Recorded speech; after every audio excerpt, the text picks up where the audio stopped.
Oh my gosh, Pete, what a nice run. I mean, one time I heard Jeff King say that sled dog mushing was the fastest slow you could go, and but your speeds were super consistent the whole way. Um, what did you feel about the race? I mean, it looked like it was just like a very solid run. Is that your take on it? Yeah, I mean, you got to have a trail like this to do something like that. The trail was super consistent. I mean, just like this, pretty much the whole way up, the whole way back. So, Is that what you consider a good trail? it could use a little more snow, probably. A little bit of snow for the dogs to bite would be nice, and just a little more cushion. It's literally like concrete, and down here, a little bit more ice than actual snow. Up there, it's just a very thin layer of snow. So, it could be a little bit more snow, but for a Bethel trail, it's fairly snowy. How was the Whitefish loop? It was better than we had heard from the trail breakers. Heard more glare ice and more like completely bare tundra, and the bare tundra spots weren't as bad, and the lakes had some frost on them, so they were textured and some patchy snow too. So not nearly as bad as we kind of thought it might be. Yeah, so not bad at all. So, if you look back at the race, was the temperature the big factor, or what was the factor? Because it's pretty cold right now, but what did you get up there last night? Managing, yeah. The temperature was it was tolerable. I mean, you dress right for it, and it's fine. Of course, it's always a little windier down here. It wasn't as windy upriver, so that was kind of nice. So yeah, I mean, as long as you're dressed for it, it's fine. The biggest thing to manage was the speed. This is the type of trail where anybody's team could go super fast. Right. Just no resistance, and yeah. So. And we saw that, as spectators, that people moving really fast in the beginning, and then they faltered later. Yeah, you get a snowy trail, and that kind of regulates a lot of that. But you get a trail like this, and anybody can go 12, 13, 14 miles an hour, and so you got to be careful with that type of speeds and this distance and this shorter rest, and yeah, so we just tried to manage that, tried to stay as speedy as we could without thinking we were overdoing it. And does that come down to training? You've spent so much time with them. You can throttle that back, and they're going to listen as opposed to just going hard. Yeah, I mean we don't go fast like that in training anyway. Obviously, if they're amped up and they get on a good trail, they might want to go those speeds.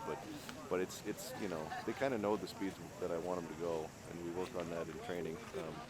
So as soon as you apply a little pressure to the drag mat, they're not fighting you quite as hard. But for sure for the first 100 miles, they're still wanting to go faster, and really the whole race they wanted to go faster just because they're around other teams and having a good time, and yeah, the trail allowed it, so it was keeping them slowed down. I mean, I basically rode the drag mat the entire race to keep them at the speeds you want to go, because if you let off the drag mat, you're going way too fast. And so yeah, then with the cold, like usually when it's cold like this, you could kind of kick your legs to pedal a little bit or move around on the sled, but you couldn't do any of that because your foot was on the drag mat pretty much the whole race. So standing there just riding the drag and freezing your toes, but it was fine. It could have been. Who led you in here? Mookie and Delmer. Delmer's been main dog for years. He's really amazing lead dog. Iditarod and Cusco. And Mookie's just 3, and he actually won last year as a 2-year-old in lead with Sky, who was right behind them in swing this year.